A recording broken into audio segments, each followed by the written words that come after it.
7월 10일 마감 시장입니다.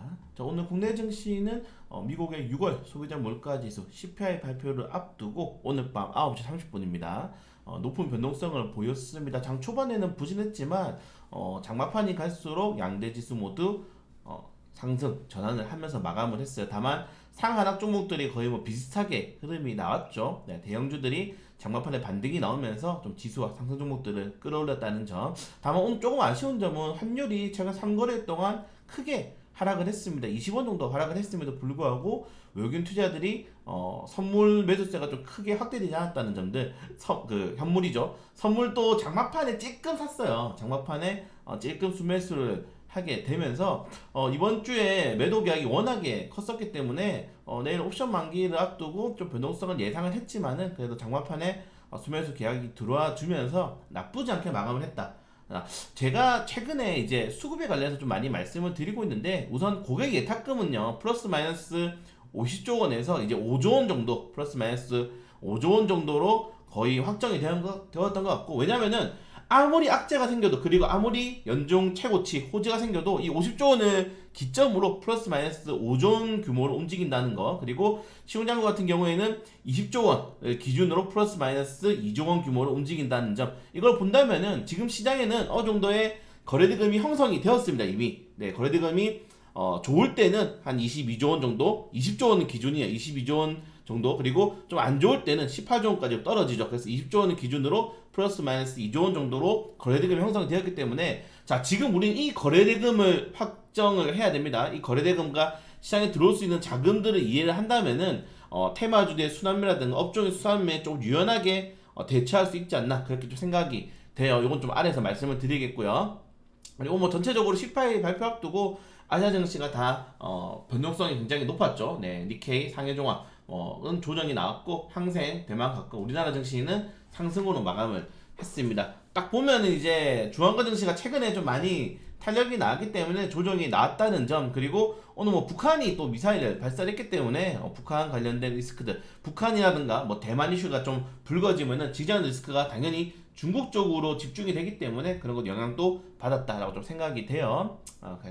네, 이슈들 하나씩 체크해 보시면 될 것 같고, 그리고 오늘 코스피 같은 경우는 이걸 연속으로 외국인 투자들의 매수세가 유입이 되면서 좀 거래대금을 끌어올렸습니다. 그리고 최근에 이제 좀 좋았던 종목들이죠. 이제 뭐 전기전자라든가 뭐 이런 화학 업종들은 매도세가 나왔고, 철강, 운수장비, 뭐 제조업, 그러니까 제가 5대 지표 말씀드렸잖아요. 제조업, 운수장비, 전기전자, 철강, 화학이 다 오르면은 우리나라는 무역 수지가 살아나면서 수출 주도 기업들의 주도로 시장이 상승할 것이다. 이 대세 상승장이 만들어지는데, 아직까지는 좀 많이 서로 계속적으로 엇갈린 모습이 나오고 있습니다. 이 대세 상승장이 되려면은 결국 우리나라처럼 제조업 국가가 수출을 많이 해야 되는 거고, 수출을 많이 하는 이런 업종들이 5개이기 때문에 이 업종들이 동반 상승하는 그런 날이 빨리 좀 왔으면 좋을 것 같아요. 그래서 뭐 석유화학이라든가 철강, 뭐 해운조선이라든가 운수장비, 자동차, 전기전자, 반도체 업종들이 이 세트에 잡혀있기 때문에 관련 테마들의 탄력이 기대해 보도록 하겠습니다. 그래서 올라가면 좋은 종목들이 이 5개,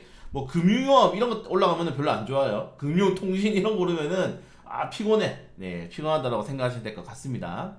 자, 그리고 오늘 포스코홀딩스, 아까 위에 말씀드린 것처럼 전체적인 수급이 정해져 있잖아요. 그러면은 삼성전자라든가 최근에 올라갔던 SK하이닉스가 조정이 나올 때 어떤 다른 대체 종목들이 존재를 해야지 그 시장에 바톤 터치를 하면서 올라가거든요. 근데 그 종목들, 그 대체 종목들을 지금 이 포스코홀딩스가 에코프로를 대체하고 있는 것 같습니다. 그냥 포스코 그룹주들이 에코프로 그룹주들을 대체하고 있다. 에코프로 같은 경우는 이제 가격이 너무 높기 때문에 개인 투자자들이 접근이 많이 힘들어요. 근데 포스코 그룹주들 같은 경우에는 아주 2만원대, 뭐 3만원대, 만원대 종목들도 있단 말이에요. 그런 종목들로 분산이 굉장히 되고 있고, 그리고 오늘 이제 많이 상승이 나온 게 셀트리온입니다. 셀트리온 드디어 합병을 하나요? 이게 2000년도에 나왔던 이슈거든요. 2020년도에 나와서 3년 동안 좀 지지부진하다가 또 요거 필살기 카드를 꺼내듭니다. 2020년도에도 합병한다고 막 난리 쳤었어요. 3사 막 주가 엄청나게 올라오고 그랬는데, 네, 흐지부지 넘어갔죠. 이번에는 진짜인지 아닌지 한번 지켜보도록 하겠습니다. 셀트리온 같은 경우에는 지금 주가를 부양시킬 만한 뚜렷한 모멘텀이 없습니다. 뭐 그렇기 때문에 뭐 휴메라 관련된 이슈도 있어서 주가를 부양시키기 위해서는 이런 합병 이슈를 꺼낼 수밖에 없었다. 그래서 과연 실질적으로 합병을 할 건지, 합병하게 된다면은 주요 관련 테마주들이 크게 탄력이 나올 수 있죠. 하나의 거대한 제약회사가 탄생하는 거기 때문에 그래서 합병 이슈가 나온다는 건 나쁘지 않다. 다만 진정성에는 의문을 가져야 된다. 이 정도까지 좀 말씀을 드리고 싶습니다. 그래서 포스코 그룹주들이 어마어마합니다. 네, 그래서 포스코 그룹주들 하나는 두고 가야 되냐. 제가 이제 포스코 퓨처엠을 가지고 있잖아요. 그래서 포스코 그룹주들을 좀 가져가야 되지 않나. 포스코 엠텍이죠, 저는. 그렇게 생각이 돼서 조정 나올 때 관련 테마주도 한번 공략해보는 것도 고려해보도록 하겠습니다. 오늘 웰바이오텍이 상한가를 갔고요. 리튬 관련 테마주들 오늘 단기적 조정이 나왔는데 이것도 올라갔더라고요. 오늘 리튬 니켈 관련 테마주들이 조정이 나왔다는 점, 최근에 많이 올랐기 때문에 단기적인 조정이라 생각하시면 될 것 같습니다. 자, 그리고 에코프로엠이 조정이 나왔는데 나쁘지 않은 게 거래 비중이 많이 줄었어요. 이거 25%까지 올라갔다가 지금 14%까지 줄어들었죠. 15%라고 보겠습니다. 15%가 줄어들기 때문에 제일 좋은 거는 에코프로가 품절주가 돼야 됩니다.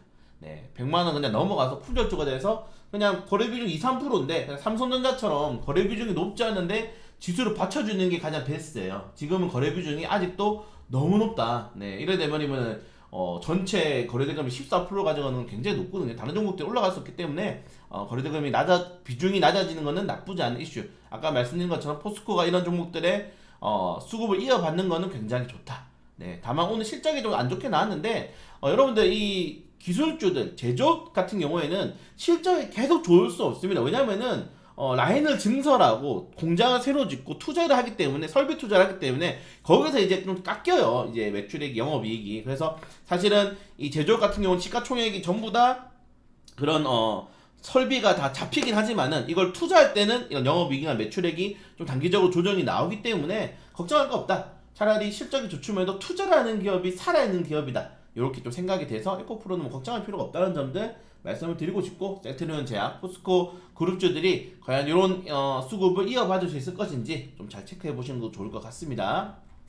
이 정도까지 조금 좀 보시면 될 것 같아요. 해운주들 오늘 굉장히 많이 올랐죠. 흥하해운, 삼성중공, 해운, 조선 관련 테마주들이 많이 올랐는데, 해운 관련 테마주들은 사실 지금 운임비가 좀 많이 떨어지고 있긴 해요. 근데도 불구하고 이런 업종에 대한 탄력으로 크게 상승이 나오고 있고, 정부가 꾸준하게 케어를 해준다는 점, 지금 정부가 케어하는 게 조선, 건설기계, 원전 이런 테마거든요. 이런 테마주들은 좀 주도적으로 체크를 해야 되고, 지금 정부가 좀 안 좋아하는 게 태양광 이런 거 엄청 안 좋아해요. 태양광 업종들은 엄청 안 좋아하기 때문에 조금 부침이 있을 수 있다. 이 정도까지 확인하시면 좋을 것 같습니다.